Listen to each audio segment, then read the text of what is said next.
Hello everyone and welcome back to another Godzilla Battle Line video, and today we're doing a tier list for, what month is it? June 2025. I don't remember what the name or the number of the season is. It'll be in the title and the thumbnail in the usual spots.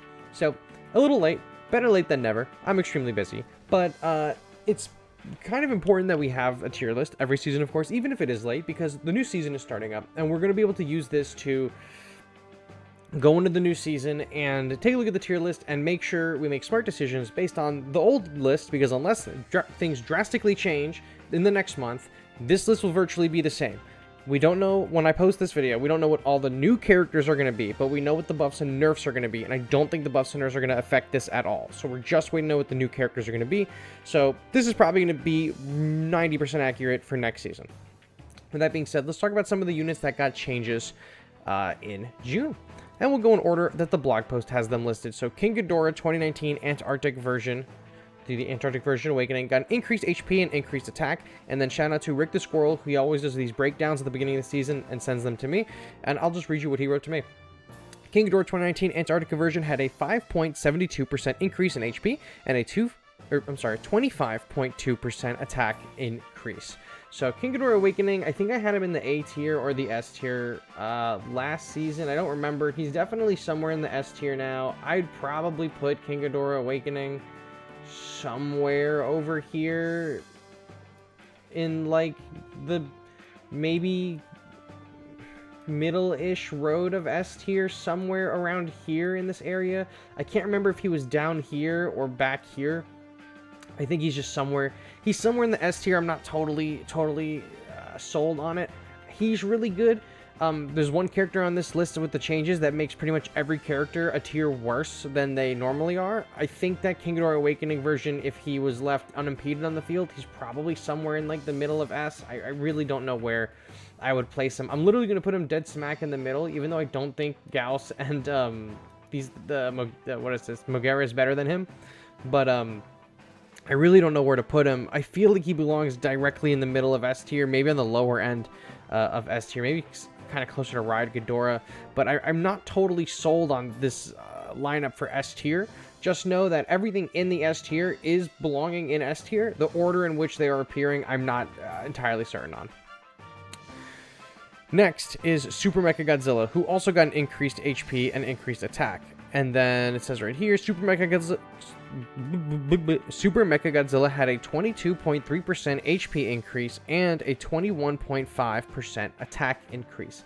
I believe Super Mechagodzilla was on the lower end of S tier last season. I'm going to put him up to like the higher end of S tier. His stat boost is really good. That damage is really strong, and the health boost, keeping him alive longer, is nice too. Way better health boost than King Ghidorah got, and a worse attack boost than King Ghidorah got. But the range, the slow, the on-spawn effect, I really think that Super Mechagodzilla is super good. I think he probably would have been the best change this season if it wasn't for one we're obviously going to talk about. Alright, Burning Godzilla 2019 got increased deployment range, so there's now another row you can place him in. I think it's closer to you. I don't remember off the top of my head. And then increased HP on deployment and added stun resistance. So that's increased HP when he hits the ground, fun when he falls from the sky. Burning Godzilla 2019 is now stun immune. When spawned, his starting HP increased from 50% of his bar to 55%, so 5% increase, and is now allowed to spawn one row back, aka 30 meters closer to your leader.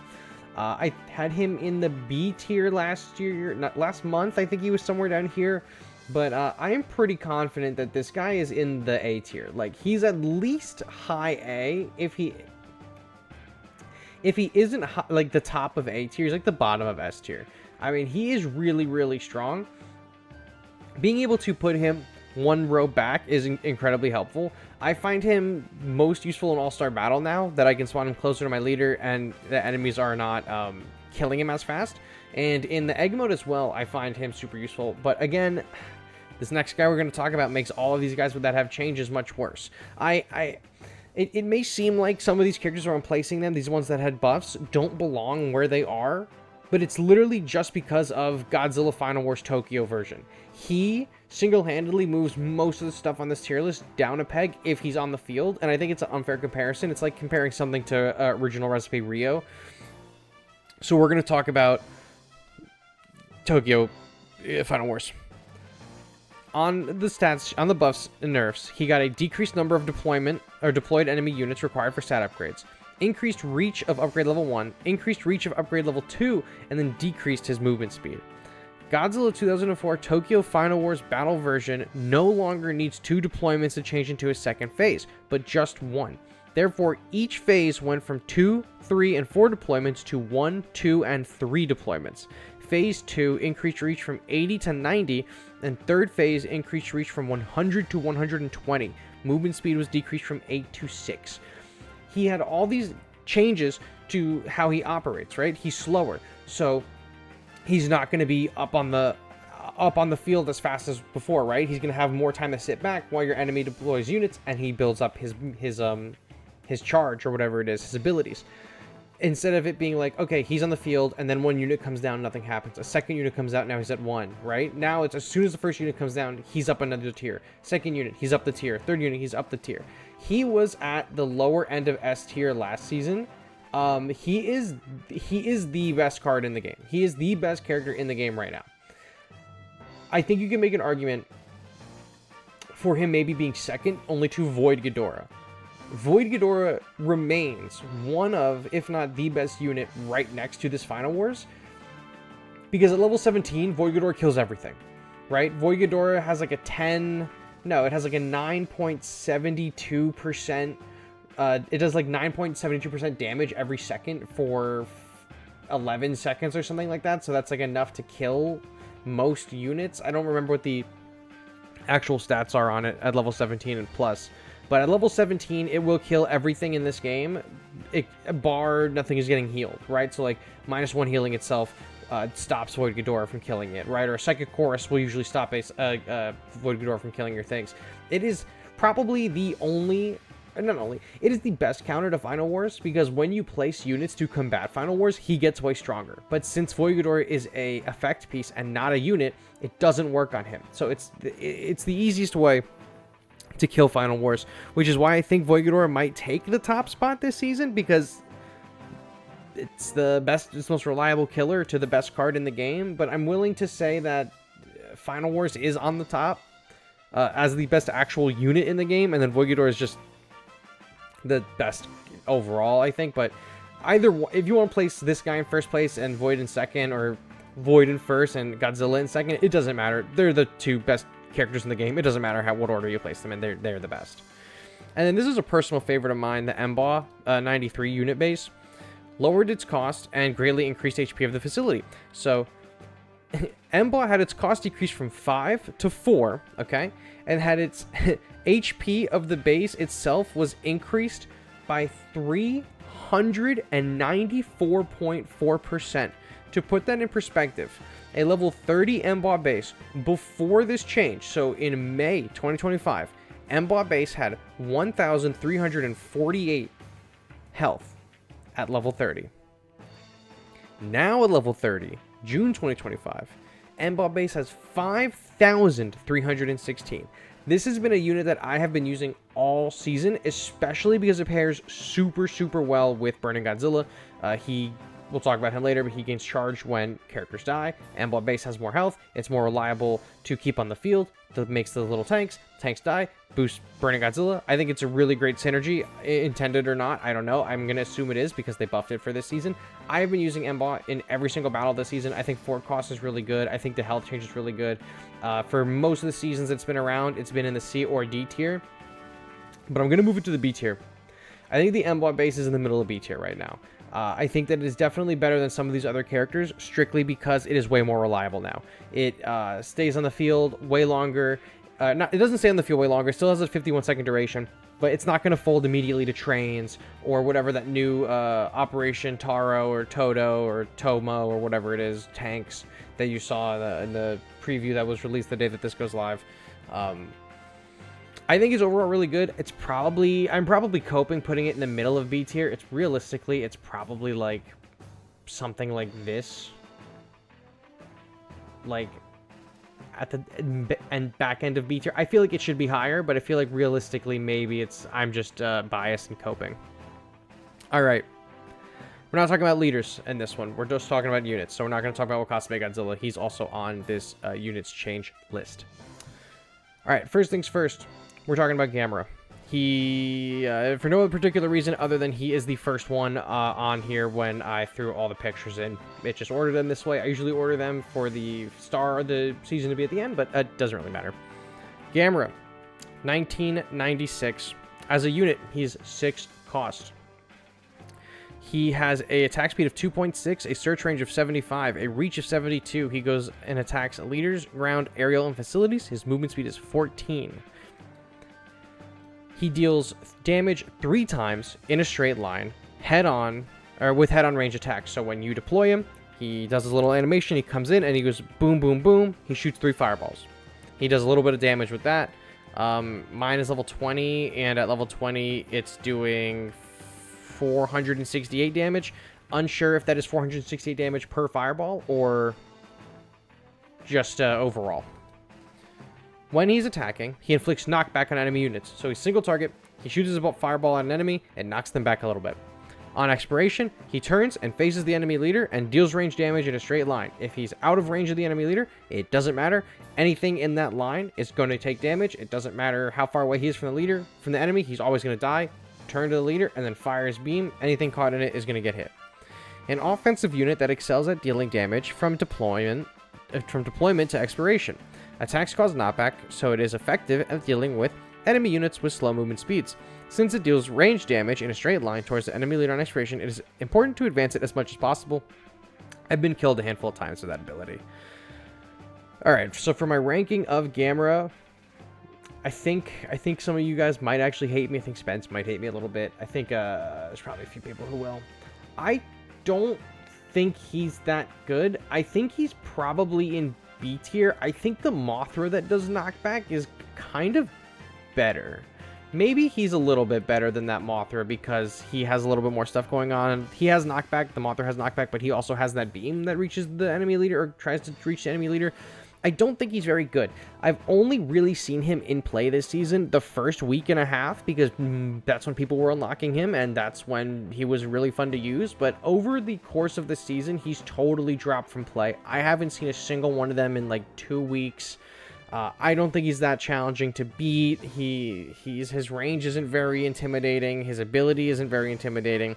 I think his stats are kind of okay overall. His regular attack is a little low. His health is decent. His health is pretty beefy. My level 20 is 4,154, but I really don't think he's all that. I'm sorry, Gamera fans. I think he's kind of mid. You could argue with me about it in the comments. I don't really care. I'm going to put him in the B tier. Next is Legion. Legion has been I think my favorite unit of this entire month. She has been absolutely stunning. So, energy cost is 7. Attack speed is 2.7. Search range is 90. Targets leader, ground, aerial facilities. The reach is 80. Its second reach is 65. Movement speed is 6. It has 1 attack nullification. And then it spawns in soldiers. The little soldier spiders that crawl around, and they have an attack speed of 1.2. They have a search range of 100. They have a reach of 40. Their movement speed is 25, making them one of the fastest characters in the game. And then they target leader, ground, aerial, and facilities. Introductions. On deployment, nullifies 1 attack against itself. Summons 7 soldier legion in a forward 180 meters from its deployment location. 1 square in the battlefield is 30 meters. So this is like you spawn legion, and then when the circle for loading stops, you get 7 of them just spread out all across the map, and they will take aggro from enemies. If an enemy is locked onto someone, they'll start attacking them, and it's fantastic. I've used the legions to save my Final Wars Godzilla 100 times. There's a lot of Gaigans running around for some reason. There's King Caesars running around. There's a lot of Final Wars Godzillas are only single target, so if they're locked onto a legion or something and all the little guys are targeting them, or you know what, for Rios that are still running around, or even Final Wars Tokyo, the legions are great distractions. They're going to burn out Rio's bar, so Rio's going to go into the tail swinging state really, relatively easily. And then for Final Wars Godzilla, say they have no procs on them, right? They're just standard Final Wars Godzilla. You place Legion close to where the Final Wars Godzilla is. Yeah, Final Wars Godzilla is going to go up one tier, but Legion is Legion with one attack immunity, so the first attack for Final Wars isn't going to work. And then there's 7 little guys all around the map, and they have 100 search range. Odds are 2 or 3 of them are at least going to make their way over to that Final Wars Godzilla. And while he's busy with Legion, who has a substantially large health pool, mine is level 19, and it is 4,089. They're going to be able to work on that Final Wars Godzilla and take him down. So it's kind of like a unit similar to the Scar King and Shimo and Gigan Rex. I am a big fan that we are seeing more units that are spawning other units. I like that. That was an ability that I've wanted in this game since year 1. I've wanted the Argo from King of the Monsters to spawn little like VTOL choppers. I think that would have been really cool, but I'm happy that we're getting it in monster form as well. So we're going to continue with the kit. When attacking, when its HP is 50% or more, it attacks individual enemy units with a reach of 80. When its HP is 50% or less, it deals 3 consecutive attacks with 50% attack power and a reach of 65. So basically, it goes from using a long-range beam to like a shotgun. I like the long-range beam better. An offensive unit that summons numerous soldier legions upon deployment. This unit can use its soldier legion in a variety of ways, such as shielding it from enemy attacks or performing pincer attacks from the front and the rear. Particularly effective with attack nullification and HP shield effects, it will help you gain the upper hand in battle depending on your tactical approach. I agree. I am going to put Legion somewhere in the S tier, somewhere in the top of S tier. I don't quite think Legion is S plus tier. She is a 7 cost unit, and once all the soldiers go down, she's kind of whatever. I think I'm going to put her in the S tier. She saved my ass a handful of times this season. I think she's an incredibly strong unit. I think that she's going to be really good as time progresses, because if, we ever get something that affects spawned in units, like the Gigan Miles. If you say we had a card, right, and a card was like Gigan Miles and Gigan and soldiers and the Great Apes all get a bonus, like all summons get a bonus, right? This is going to be huge. I think Legion is one of those characters that's going to be evergreen as long as her stats don't get power crept too hard. I really liked her. I really like her, I should say. She's in my deck. I use her all the time. Speaking of monsters in my deck I use all the time, this new Burning Godzilla is fire. I think he actually might be my favorite unit of the season. He's a little weaker than I thought he would be, but I really do enjoy his kit and the playstyle. He has an energy cost of 6. He has an attack speed of 2.9, a search range of 75, a reach of 70. He can target leader ground aerial facilities. His movement speed is 11. And then he has a bunch of other stuff going on with that kit we're going to read right here. So, unique behavior. A gauge increases over time from the start of battle, as well as when allied units and facilities expire. This gauge is preserved through the whole battle. When attacking, gauge at less than 50% deals range damage in a straight line and deals additional explosive damage centered on the target enemy unit. Gauge at 50% or more deals range damage in a straight line with 20% increased attack power and deals additional explosive damage centered on the target enemy unit. It also deals additional explosive damage 2 times in random areas of its attack range. Gauge at 100% deals range damage in a straight line with a 40% increased attack power and deals additional explosive damage centered on the target enemy unit. It also deals additional explosive damage 4 times in a random area of its attack range. An offensive unit whose method of attack improves as time passes in battle, since the gauge also increases when allied units and facilities expire. Using group units can be an effective way to fill it. The unit is most potent in the latter part of battle, so it is best to bolster its defenses until then. Yeah, Burning Godzilla is really, really good. In the beginnings of your battle, he's a bit weak because the bar is really low, right? The bar is not full at the top of the battle, obviously, so he's going to be really weak. Burning Godzilla is the only character in the game at the time that this video goes live that whatever ability they have charges while it is in your hand. I know that the King Ghidorah, Void Ghidorah, technically charges when it's in your hand because it has a different effect at like 3 energy, 6 energy, 9 energy. That's not really what I'm talking about. Burning Godzilla, the meter for Burning Godzilla will increase even if he's not in your hand. If it is in your hand and something dies, you can watch that meter increase, and if he isn't in your hand, it's still increasing passively. So he is getting boosted even if he's not on the field and even if he's not even visible on your screen. As long as he's in the deck and things are dying, he's getting boosted. I'm really enjoying him with Legion. The Legion soldiers work for him. I'm really enjoying him with the M-Ball base. The M-Ball bases work for him.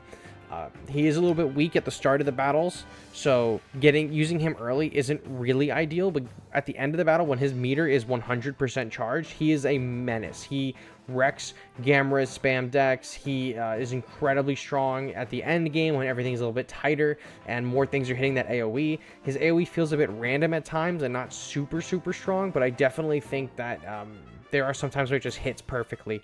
I like it a lot. I think that Burning Godzilla, realistically, I want to put him in S tier. I really don't think he has the power to be an S tier.